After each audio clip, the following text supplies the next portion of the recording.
Okay, sekarang kita dekat Hall C Art of Speed 2026. Kita berada dekat area kereta Fast Drive. Wow. Ini kereta yang biasa kita nampak dekat konten-konten beliau. Pak Is mana Pak Is? Sampai kat hall A. Hall A. Mati kat situ je. So aku tanam. Bukan tanam lah. Puan dekat ingat nanti sayang. Wah. Saya suka dengar awak penjelasan. Itulah kita buat kereta kita. Macam mana? So next Next what? apa? Delivery you. Oh yeah. Orang belum ada Simpan. Ha? Saving untuk motor minit. Oh, livery bintang juga apa? Boleh. Oh, tak ada bagi. Oh, gila ya. Pai. What do you for living? What do you look for living? Forex. Forex. Oh, Forex juga. Forex. Oh, lain macam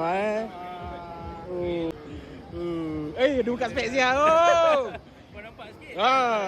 Gila. Nampak special. Dapat kunci tau, boleh masuk. Ya. Don't try this at home.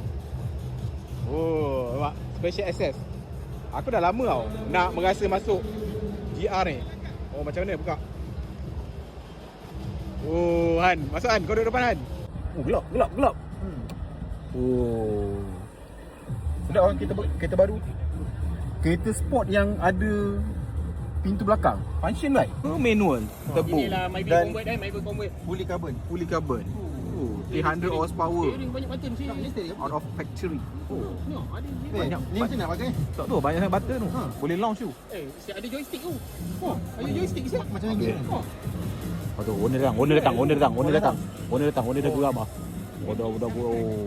Bukan setakat dia praktikal sebab ada pintu belakang tau, tapi cup holder kat atas ni memang betul-betul kereta keluarga ni. Tapi kereta keluarga yang sukan. Tapi legroom dia luas. Oh, ni kalau anda kata siapa-siapa yang nak sukan tapi dalam masa sama nak bawa keluarga anak bini, dan kereta-kereta macam ni memang praktikal lah. Tapi harga dia keras jugalah untuk tu. Best ah. Teracun lah Best tau. Lawa. Nampak? Garang siang. Oh. Beli. Jadi. Gila lah. Dia nak belanja pula under the hood. Gila lah Oh. Gila lah 400 plus horsepower Oh. Gila lah. Awak memang superstar.